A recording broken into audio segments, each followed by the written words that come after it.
उसके अलावा another right that everyone should know about is right to information.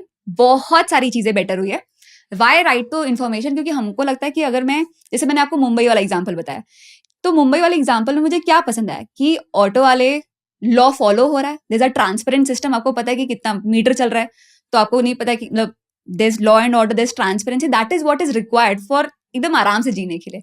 Right to information भी यही बोलता है कि ट्रांसपेरेंसी दे के गवर्नमेंट या पब्लिक अथॉरिटीज आप पे कोई एहसान नहीं करी. Transparency is a matter of right. इसकी बहुत अच्छी स्टोरी है. तो इट ऑल स्टार्टेड 2 जगह से, महाराष्ट्र में भी और राजस्थान में भी. तो राजस्थान में कुछ वर्कर्स ने क्वेश्चन किया उनके वेजेस को लेकर और फेयर कंपनसेशन को लेकर कि हमारे पैसे कहाँ जा रहे हैं. And the public authority had to answer कि ये तो गुम हो जा रहे हैं मिडिलमैन के बीच में. That led to start of right to information कि आप पब्लिक अथॉरिटी से क्वेश्चन पूछ सकते हो. Another movement which is very pivotal for right to information is Anna Hazare. आपने नाम सुना ही होगा. इंडिया अगेंस्ट करप्शन में उन्होंने इतना अच्छा काम किया था. उससे पहले उनका जो एक और इम्पोर्टेंट स्टंट था वो राइट टू इन्फॉर्मेशन को लेके था. तो महाराष्ट्र में उन्होंने हंगर स्ट्राइक्स की, लोगों के साथ लेके बहुत जनहित मूवमेंट किया और उन्होंने बोला कि इंडिया एक सच्चा लोकतंत्र तब होगा जब हमें लोगों को जानकारी मिल पाएगी, तभी हम लोकतंत्र हो रहे हैं. उन्होंने बहुत हंगर स्ट्राइक्स की जिस वजह से महाराष्ट्र का, स्टेट का, बहुत सारे एक्ट स्टेट्स के भी होते हैं, बहुत सेंट्रल लेवल के भी होते हैं, तो महाराष्ट्र का राइट टू इन्फॉर्मेशन एक्ट आया विच बिकेम अ मॉडल कोड जिसको देख के पूरे देश का राइट टू इन्फॉर्मेशन एक्ट आया. तो राइट टू इन्फॉर्मेशन एक्ट क्या होता है? कोई भी पब्लिक अथॉरिटी हो सकती है, कोई भी सरकारी ऑफिस हो सकता है, चाहे वो पब्लिक स्कूल ही क्यों ना हो, कुछ भी क्यों ना, अगर आपको उनसे पूछना है, चाहे वो एक ठेले से रिलेटेड क्वेश्चन हो या फिर रोड कंस्ट्रक्शन का क्वेश्चन हो कि इसमें अगर फंड्स डाले थे तो वो कब हुए या फिर इतने टाइम से क्यों खुदा पड़ा, या फिर जो भी आपको पूछना है, everything that you want to question a public authority, you don't need to be afraid, you can ask them because transparency is a matter of right. और राइट टू इन्फॉर्मेशन के लिए ना the portal is so simple. आप online जाओ, सब कुछ बहुत simple दिया हुआ है. जैसे वो ट्विटर का अपन जो 80 वर्ड या 90 वर्ड को बहुत तारीफ करता है, राइट टू इन्फॉर्मेशन भी सिंपल है. आप बताओ आपको कौन से डिपार्टमेंट से क्वेश्चन पूछना है, आपको क्या क्वेश्चन पूछना है, and they have to respond to I think within 60 days or 90 days. बस ये होना चाहिए कि नेशनल सिक्योरिटी ब्रीच नहीं होना चाहिए and you can exercise it. तो बहुत सारी बार अपन देखते हैं कि यूनिवर्सिटीज होती है वो आपको डिग्री नहीं दे रही होती है, या फिर आपके पैसे नहीं रिटर्न कर रही होती है, या फिर क्वेश्चन पेपर चेक नहीं कर रही है, या हमको लगता है कि किसी की अपॉइंटमेंट ना इस ऑफिस में बिना क्वालिफिकेशन की हो गई. You can question all of that under right to information.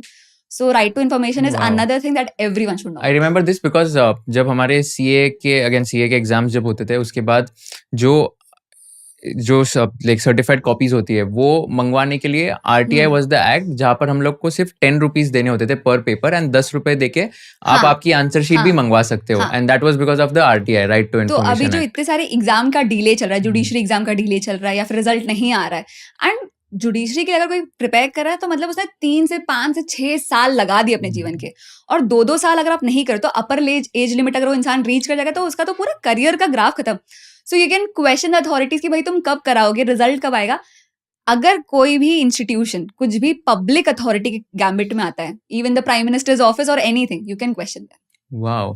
And let's say like अभी मुंबई में सबसे बड़ा जो प्रॉब्लम चल रहा है वो रोड कंस्ट्रक्शन का चल रहा है, specially in Bandra and Juhu जहाँ पर बहुत सारे roads are dug up and that is like since 6 months और even 1 year for that matter. So उस पे भी मतलब कुछ ऐसे हम पूछ सकते हैं? आप पूछ सकते हो BMC को because they are public authority. तो अगर कोई इंस्टीट्यूशन है, कोई ऑफिस है, इवन प्राइवेट स्कूल भी फॉर दैट मैटर, अगर गवर्नमेंट से एडेड है आप उनसे भी पूछ सकते हो कि तुम क्या करा रहे हो, क्यों नहीं करा रहे हो, हर चीज. तो अगर पब्लिक अथॉरिटी मतलब, तो वही हमको क्या लगता है कि क्या क्यों पूछना, क्यों, अपन इंडियन माइंडसेट वही होता है कि अपन को लगता है कि क्यों ही परेशान करना. पर राइट टू इन्फॉर्मेशन एक्ट आपको ये बताता है कि नहीं, ट्रांसपेरेंसी तो फर्स्ट चीज है, you start with that. So that is also very nice. Got it. Any other right or law you think everyone should know? Another right is जो मुझे लगता है कि इतना बढ़िया how India changed की स्टोरी मेरे को लगती है, is the right to education act. तो जब अपन आजाद हुए थे ना, तो अपन बहुत ही ऐसा था कि पार्टीशन की प्रॉब्लम से जूझ रहे थे, कास्ट बेस्ड प्रॉब्लम, बहुत सारी चीजों से अपन जूझ रहे थे.